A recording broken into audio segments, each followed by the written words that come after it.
Loco shed Barauni, नव विद्युतीकृत rail मार्ग समस्तीपुर दरभंगा जयनगर रेलखंड, समस्तीपुर खगड़िया रेलखंड, शिव नारायणपुर भागलपुर रेलखंड, सीतामढ़ी मुजफ्फरपुर रेलखंड, करनौती लिंक बाईपास और बाढ़ बख्तियारपुर लिंक के बीच नवनिर्मित तीसरी लाइन, नवनिर्मित किऊल सेतु और लखीसराय किऊल इलेक्ट्रॉनिक इंटरलॉकिंग, नवनिर्मित रेल मार्ग सुपौल सरायगढ़ आसनपुर कुपहा राघोपुर, नवनिर्मित रेल मार्ग हाजीपुर वैशाली, नवनिर्मित रेल मार्ग इस्लामपुर नटेसर, नव विद्युतीकृत रेल मार्ग कटिहार न्यू जलपाईगुड़ी, नव विद्युतीकृत रेल मार्ग सीतामढ़ी मुजफ्फरपुर को अपने कर कमलों द्वारा रिमोट बटन दबाकर राष्ट्र को समर्पित करें। माननीय प्रधानमंत्री जी।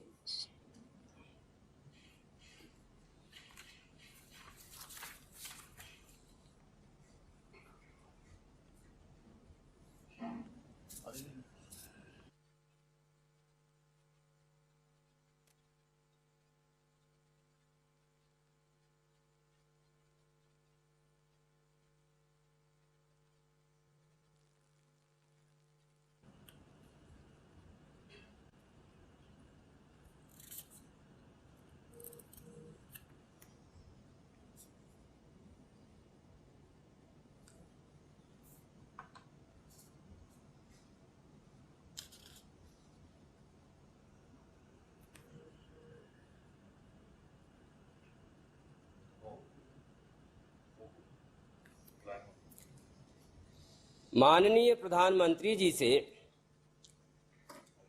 पुनः सादर निवेदन है कि रेल मार्गों सुपौल सरायगढ़ आसनपुर कुपहा राघोपुर, हाजीपुर वैशाली, इस्लामपुर नटेसर, कटिहार न्यू जलपाईगुड़ी, सीतामढ़ी मुजफ्फरपुर पर हरी झंडी दिखाकर ट्रेन सेवा को शुभारंभ करें।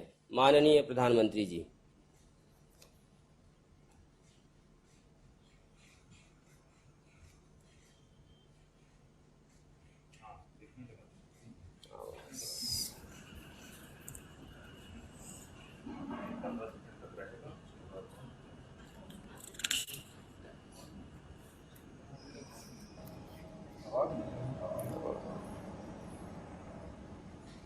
हमारी स्टार्ट नहीं होगी।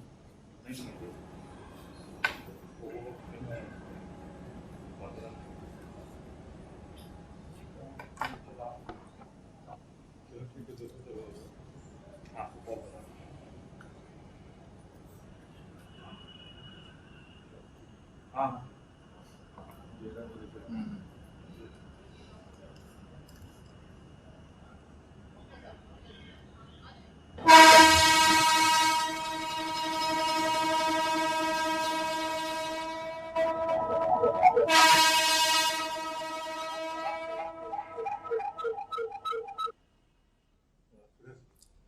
माननीय प्रधानमंत्री जी से सादर निवेदन है कि इस गौरवशाली अवसर पर अपने प्रेरक उद्बोधन से हम सभी को अनुग्रहित करें, मार्गदर्शित करें।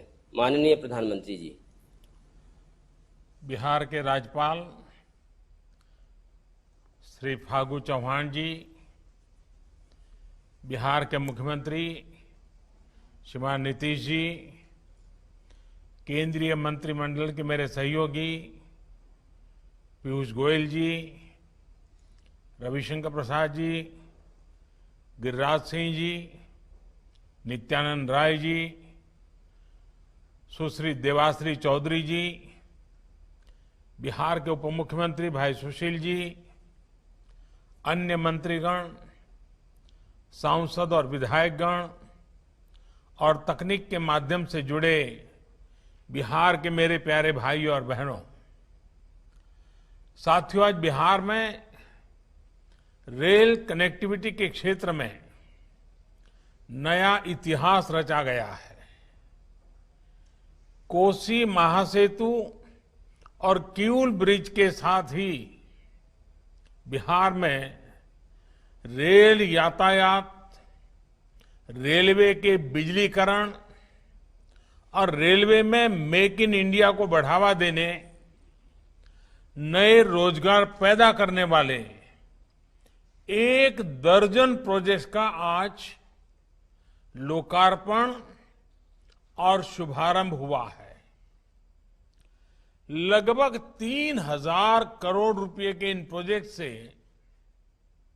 बिहार का रेल नेटवर्क तो सशक्त होगा ही, पश्चिम बंगाल और पूर्वी भारत की रेल कनेक्टिविटी भी मजबूत होगी।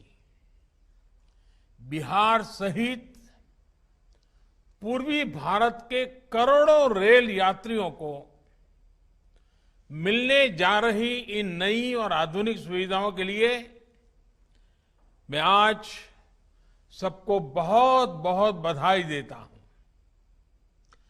साथियों, बिहार में गंगा जी हो, कोसी हो, सोन हो, नदियों के विस्तार के कारण बिहार के अनेक हिस्से एक दूसरे से कटे हुए रहे हैं। बिहार के करीब करीब हर हिस्से के लोगों की एक बड़ी दिक्कत रही है नदियों की वजह से होने वाला लंबा सफर। जब नीतीश जी रेल मंत्री थे, जब पासवान जी रेल मंत्री थे, तो उन्होंने भी इस समस्या को दूर करने के लिए बहुत प्रयास किया था। लेकिन फिर एक लंबा समय वो आया जब इस दिशा में ज्यादा काम ही नहीं किया गया। ऐसे में बिहार के करोड़ों लोगों की इस बड़ी समस्या के समाधान के संकल्प के साथ हम आगे बढ़ रहे हैं। पिछले 5-6 साल में एक के बाद एक इस समस्या के हल की तरफ तेजी से कदम आगे बढ़ाए गए हैं। साथियों, 4 वर्ष पहले उत्तर और दक्षिण बिहार को जोड़ने वाले 2 महासेतु, एक पटना में और दूसरा मुंगेर में शुरू किए गए थे। इन दोनों रेल पुलों के चालू हो जाने से उत्तर बिहार और दक्षिण बिहार के बीच लोगों का आना जाना आसान हुआ है। खासकर उत्तर बिहार के क्षेत्र जो दशकों से विकास से वंचित थे, उन्हें विकास के लिए नई गति मिली है। आज मिथिला और कोसी क्षेत्र को जोड़ने वाला महासेतु और सुपौल आसनपुर कुपहा रेल रूट भी बिहार वासियों की सेवा में समर्पित है। साथियों, लगभग 8.5 दशक पहले भूकंप की एक भीषण आपदा ने मिथिला और कोसी क्षेत्र को अलग थलग कर दिया था। आज ये संयोग ही है कि कोरोना जैसी वैश्विक महामारी के बीच इन दोनों अंचलों को आपस में जोड़ा जा रहा है। मुझे बताया गया है कि इसके आखिरी चरण के कार्यों में दूसरे राज्यों से आए श्रमिक साथियों ने भी बहुत सहयोग किया है। वैसे ये महासेतु और ये प्रोजेक्ट श्रद्धेय अटल जी और नीतीश बाबू का ड्रीम प्रोजेक्ट भी रहा है। जब 2003 में नीतीश जी रेल मंत्री थे और श्रद्धेय अटल जी प्रधानमंत्री, तब नई कोसी रेल लाइन परियोजना की परिकल्पना की गई थी। इसका उद्देश्य यही था कि मिथिला और कोसी क्षेत्र के लोगों की दिक्कतों को दूर किया जाए। इसी सोच के साथ 2003 में अटल जी द्वारा इस परियोजना का शिलान्यास किया गया था। लेकिन अगले वर्ष अटल जी की सरकार चली गई और उसके बाद कोसी रेल लाइन परियोजना की रफ्तार भी उतनी ही धीमी हो गई। अगर मिथिलांचल की फिक्र होती, बिहार के लोगों की दिक्कतों की फिक्र होती, तो कोसी रेल लाइन परियोजना पर तेजी से काम हुआ होता। इस दौरान रेल मंत्रालय किसके पास था, किसकी सरकार थी, इसके विस्तार में मैं नहीं जाना चाहता। लेकिन सच्चाई यही है कि जिस रफ्तार से पहले काम हो रहा था, अगर उसी रफ्तार से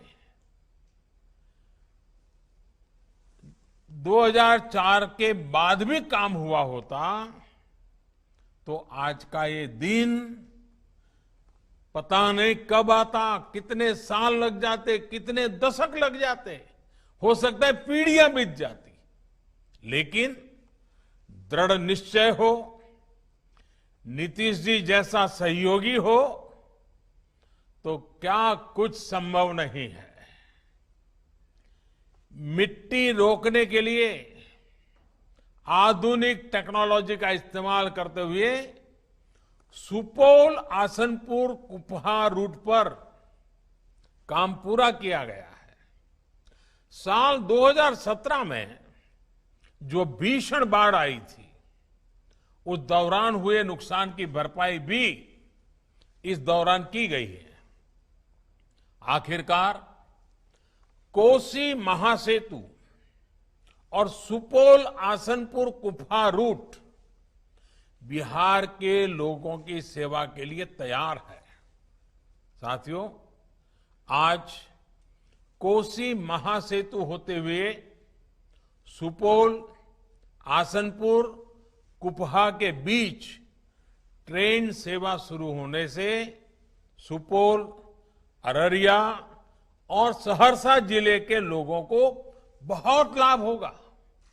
यही नहीं, इससे नॉर्थ ईस्ट के साथियों के लिए एक वैकल्पिक रेल मार्ग भी उपलब्ध हो जाएगा।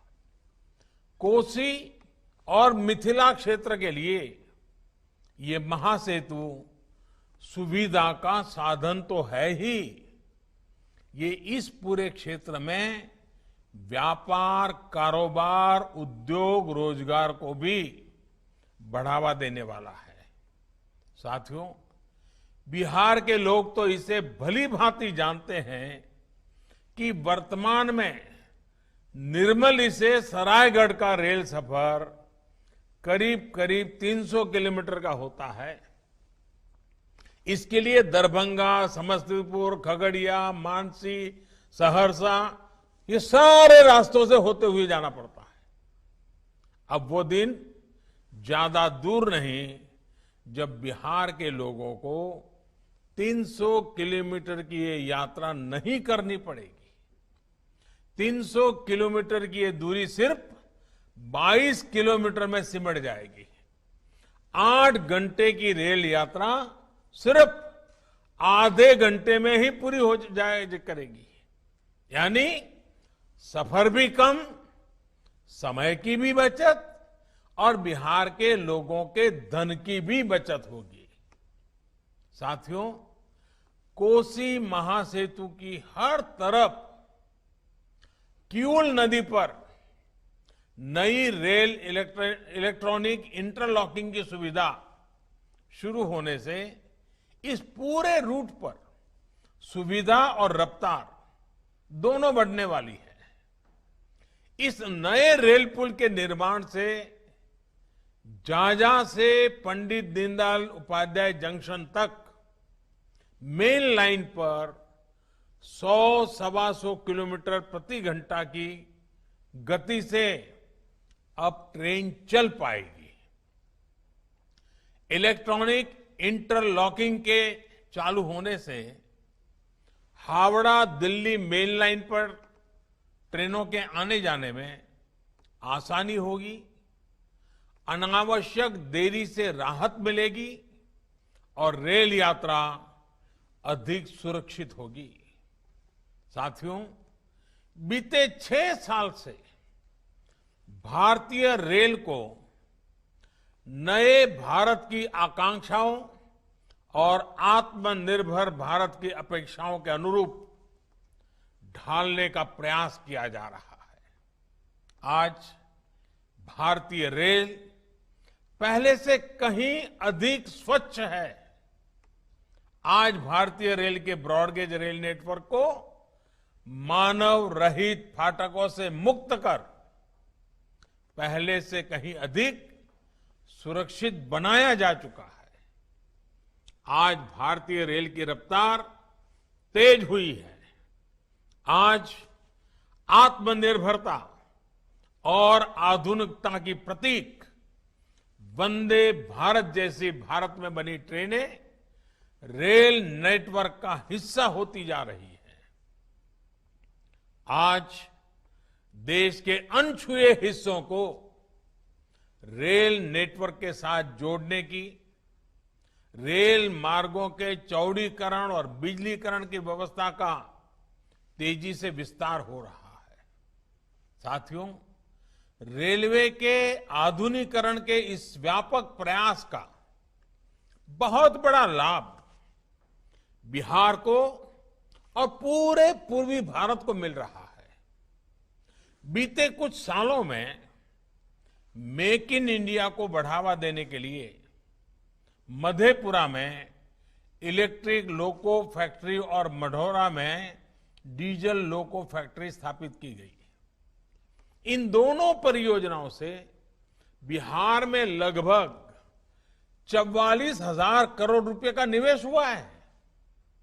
ये सुनकर हर बिहारवासी को गौरव होगा कि आज बिहार में 12,000 हॉर्स पावर के सबसे शक्तिशाली विद्युत इंजन बन रहे हैं। बरौनी में बिजली के इंजनों के रखरखाव के लिए बिहार का पहला लोको शेड भी काम करना शुरू कर चुका है। बिहार के लिए एक और बड़ी बात यह है कि आज बिहार में रेल नेटवर्क के लगभग 90% हिस्से का बिजलीकरण पूरा हो चुका है। बीते 6 साल में ही बिहार में 3,000 किलोमीटर से अधिक के रेल मार्ग का बिजलीकरण हुआ है। आज इसमें 5 और प्रोजेक्ट जुड़ गए हैं। साथियों, बिहार में जिस तरह की परिस्थितियां रही है उसमें रेलवे लोगों के आने जाने का बहुत बड़ा साधन रही है। ऐसे में बिहार में रेलवे की स्थिति को सुधारना केंद्र सरकार की सर्वोच्च प्राथमिकताओं में से एक रहा है। आज बिहार में किस तेज गति से रेलवे नेटवर्क पर काम चल रहा है, इसके लिए मैं एक तथ्य देना चाहता हूं। 2014 से पहले के 5 सालों में लगभग 325 किलोमीटर रेल लाइन कमीशन हुई थी। आसान शब्दों में कहे तो 2014 के पहले के 5 सालों में बिहार में सिर्फ 325 किलोमीटर नई रेल लाइन शुरू की थी, जबकि 2014 के बाद के 5 सालों में बिहार में लगभग 700 किलोमीटर रेल लाइन कमीशन हो चुकी है। यानी करीब करीब 2 गुने से भी नई रेल लाइन शुरू हुई है। अभी करीब 1000 किलोमीटर नई रेल लाइनों का निर्माण तेजी से चल रहा है। आज हाजीपुर, गोसवर, वैशाली नई रेल लाइन के शुरू होने से वैशाली नगर, दिल्ली और पटना से भी सीधी रेल सेवा से जुड़ जाएगा। इस सेवा से वैशाली में पर्यटन को बहुत बल मिलेगा और युवा साथियों को नए रोजगार उपलब्ध होंगे। इस तरह इस्लामपुर नटेसर नई रेल लाइन से भी लोगों को बहुत फायदा होगा। विशेषकर बौद्ध मत को मानने वालों को ये नई सुविधा मिलने की इसकी काफी आसानी होगी। साथियों, आज देश में मालगाड़ी और यात्री गाड़ी दोनों के लिए अलग अलग ट्रैक बनाने की व्यापक व्यवस्था यानी डेडिकेटेड फ्रेट कॉरिडोर्स पर भी तेजी से काम चल रहा है। इससे बिहार में करीब 250 किलोमीटर लंबा डेडिकेटेड फ्रेट कॉरिडोर बन रहा है जो बहुत जल्द पूरा होने वाला है। इस व्यवस्था से ट्रेनों में होने वाली देरी की समस्या भी कम होगी और सामान की ढुलाई में होने वाली देरी भी बहुत कम हो जाएगी। साथियों, जिस तरह से कोरोना के संकट काल में रेलवे ने काम किया है, रेलवे काम कर रही है, उसके लिए मैं भारतीय रेल के लाखों कर्मचारियों को, हमारे साथियों को उनकी विशेष प्रशंसा करता हूं।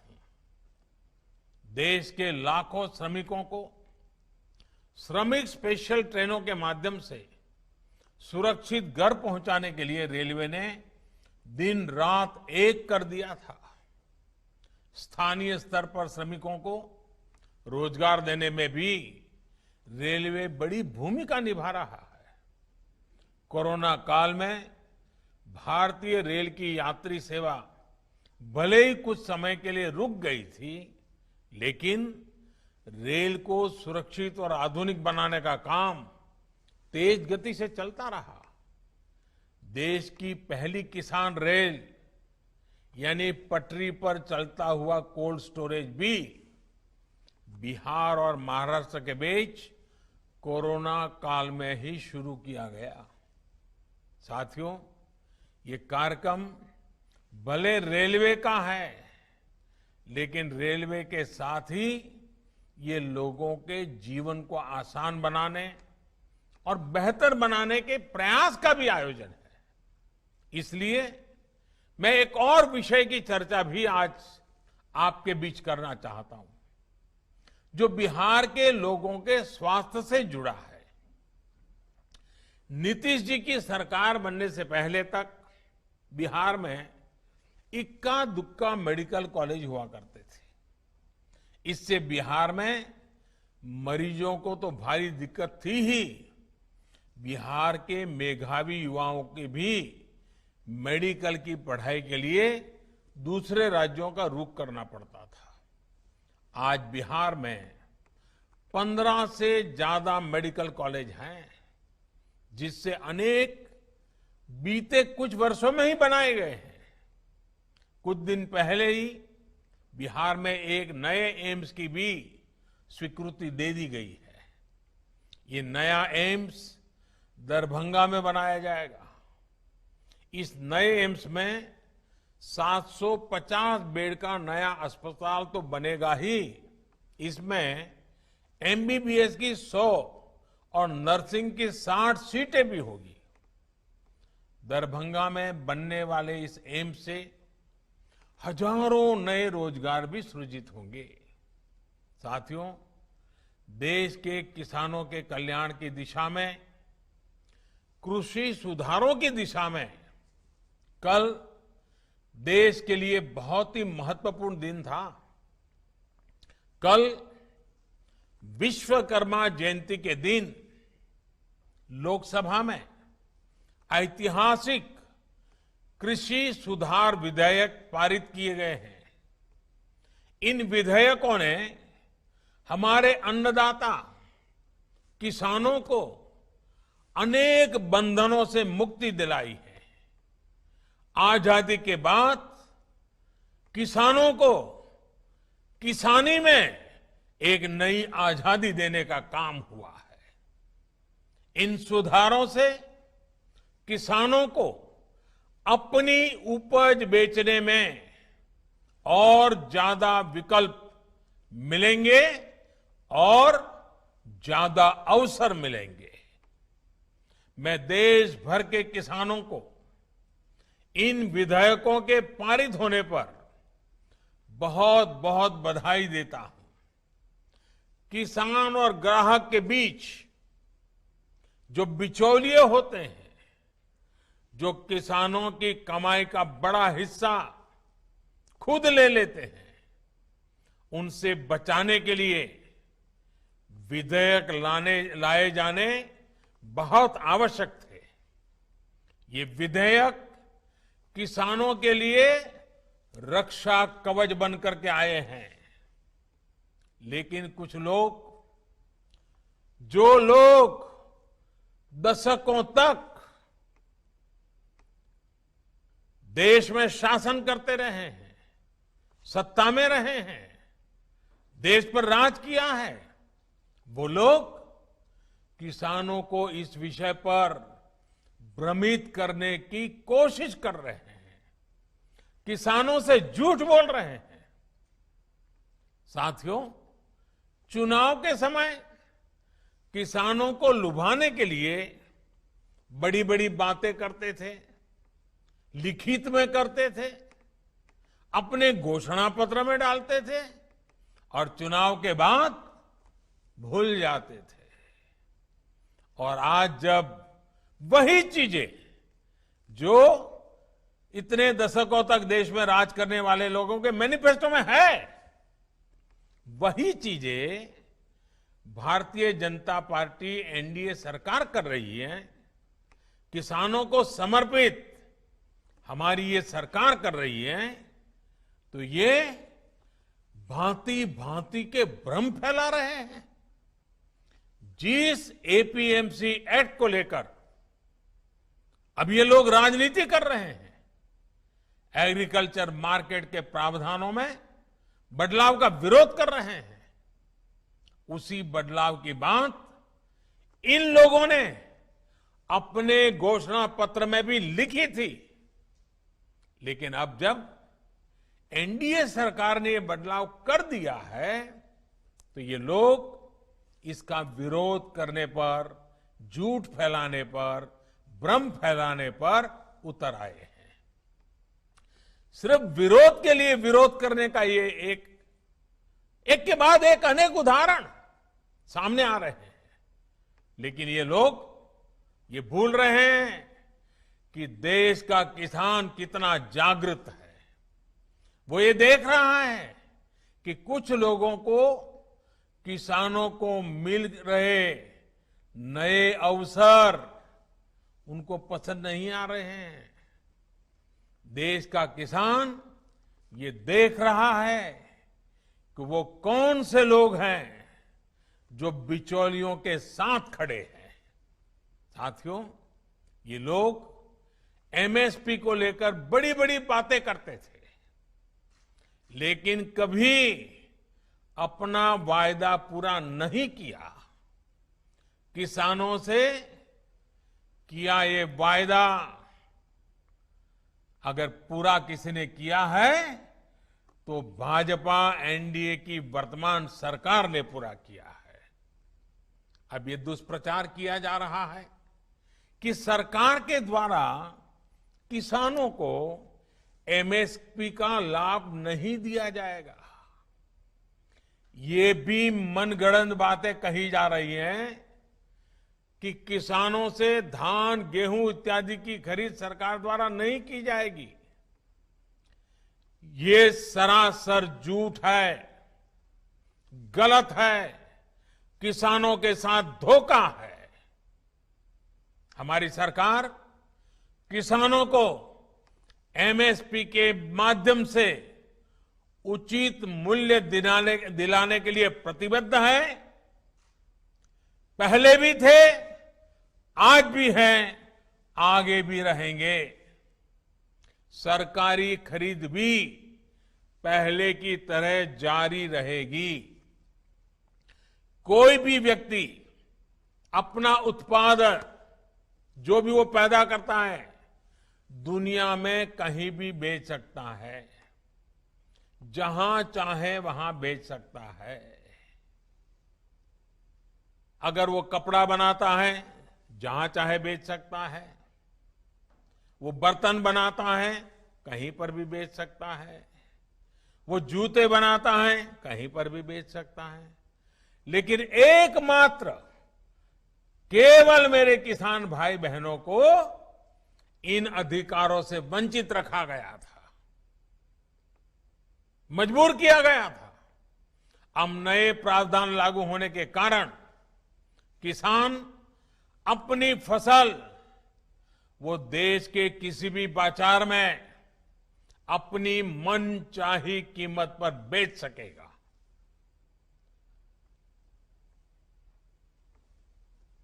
ये हमारे कोऑपरेटिव्स, कृषि उत्पादक संघ, एपीओस और बिहार में चलने वाले जीविका जैसे महिला स्वयं सहायता समूहों के लिए एक सुनहरा अवसर लेकर आया है। साथियों, नीतीश जी भी इस कार्यक्रम में मौजूद है। वो भली भांति समझते हैं कि एपीएमसी एक्ट से किसानों का क्या क्या नुकसान होता रहा है। यही वजह है कि बिहार का मुख्यमंत्री बनने के बाद अपने शुरुआती वर्षों में ही नीतीश जी ने बिहार में इस कानून को हटा दिया था। जो काम कभी बिहार ने करके दिखाया था, आज देश उस रास्ते पर चल पड़ा है। साथियों, किसानों के लिए जितना एनडीए शासन में पिछले 6 वर्षों में किया गया है, उतना पहले कभी नहीं किया गया। किसानों को होने वाली एक एक परेशानी को समझते हुए, एक एक दिक्कत को दूर करने के लिए हमारी सरकार ने निरंतर प्रयास किया है। देश के किसानों को बीज खरीदने में, खाद खरीदने में, अपनी छोटी छोटी जरूरतों को पूरा करने के लिए किसी से कर्ज न लेना पड़े, इसके लिए ही प्रधानमंत्री किसान कल्याण योजना शुरू की गई थी। इस योजना के तहत अब तक देश के 10 करोड़ किसानों के खाते में करीब करीब 1 लाख करोड़ रुपए, 1 लाख करोड़ रुपए सीधे किसानों के खाते में ट्रांसफर किए जा चुके हैं। कोई बिचौलिया नहीं। किसानों को पानी की दिक्कत ना हो, किसानों से अटकी पड़ी सिंचाई, दशकों से अटकी पड़ी सिंचाई, वो परियोजनाएं पूरी हो, इसके लिए प्रधानमंत्री कृषि सिंचाई योजना पर करीब 1 लाख करोड़ रुपए खर्च किए जा रहे हैं। वो यूरिया जिसके लिए लंबी लंबी लाइनें लगती थी, जो किसानों के खेत में कम और फैक्ट्रियों में ज्यादा आसानी से पहुंच जाता था, अब उसकी 100% निम कोटिंग की जा रही है। आज देश में बड़े स्तर पर कोल्ड स्टोरेज का नेटवर्क तैयार किया जा रहा है। फूड प्रोसेसिंग से जुड़े उद्योगों पर भारी निवेश किया जा रहा है। 1 लाख करोड़ रुपए का एग्रीकल्चर इंफ्रास्ट्रक्चर फंड बनाया जा रहा है। किसानों के पशुधन को बीमारियों से बचाने के लिए देशव्यापी अभियान भी चलाया जा रहा है। मछली उत्पादन बढ़ाने के लिए, मुर्गी पालन को प्रोत्साहन के लिए, शहद उत्पादन बढ़ाने के लिए, दूध उत्पादन बढ़ाने के लिए किसानों को आय बढ़ाने के अतिरिक्त विकल्प देने के लिए केंद्र सरकार निरंतर कार्य कर रही है। साथियों, मैं आज देश के किसानों को बड़ी नम्रता पूर्वक अपनी बात बताना चाहता हूं, संदेश देना चाहता हूं। आप किसी भी तरह के भ्रम में मत पड़िए। इन लोगों से देश के किसानों को सतर्क रहना बहुत जरूरी है। ऐसे लोगों से सावधान रहें जिन्होंने दशकों तक देश पर राज किया और जो आज किसानों से झूठ बोल रहे हैं। वो लोग किसानों की रक्षा का ढिंढोरा पीट रहे हैं, लेकिन दरअसल वे किसानों को अनेक बंधनों में जकड़ कर रखना चाहते हैं। वो लोग बिचौलियों का साथ दे रहे हैं। वो लोग किसानों की कमाई को बीच में लूटने वालों का साथ दे रहे हैं। किसानों को अपनी उपज देश में कहीं पर भी किसी को भी बेचने की आजादी देना बहुत ऐतिहासिक कदम है। 21वीं सदी में भारत का किसान बंधनों में नहीं, भारत का किसान खुल करके खेती करेगा, जहां मन आएगा अपनी उपज बेचेगा, जहां ज्यादा पैसा मिलेगा वहां बेचेगा, किसी बिचौलिए का मोहताज नहीं रहेगा और अपनी उपज, अपनी आय भी बढ़ाएगा। ये देश की जरूरत है और समय की मांग भी है। साथियों, किसान हो, महिलाएं हो, नौजवान हो, राष्ट्र के विकास में सभी को सशक्त करना हम सभी का दायित्व है। आज जितने भी प्रोजेक्ट्स को समर्पित किया गया है वो इसी दायित्व का एक हिस्सा है। मुझे विश्वास है कि आज जिन परियोजनाओं का लोकार्पण और शुभारंभ हुआ है, इनसे बिहार के लोगों, यहां के नौजवानों, यहां की महिलाओं को बहुत लाभ होगा। साथियों, कोरोना के इस संकट काल में हम सभी को बहुत संभल कर भी रहना है। थोड़ी सी भी लापरवाही आपका और आपके अपनों का बहुत ज्यादा नुकसान कर सकती है। इसलिए मैं बिहार के लोगों से, देश के लोगों से अपने आग्रह को फिर दोहराना चाहता हूं। मास्क जरूर पहने और ठीक से पहने। 2 गज की दूरी का हमेशा ध्यान रखें, इसका पालन करें। भीड़ भाड़ वाली जगहों पर जाने से बचें, भीड़ लगाने से बचें। अपनी रोग प्रतिरोधक क्षमता, अपनी इम्यूनिटी बढ़ाने के लिए आयुर्वेद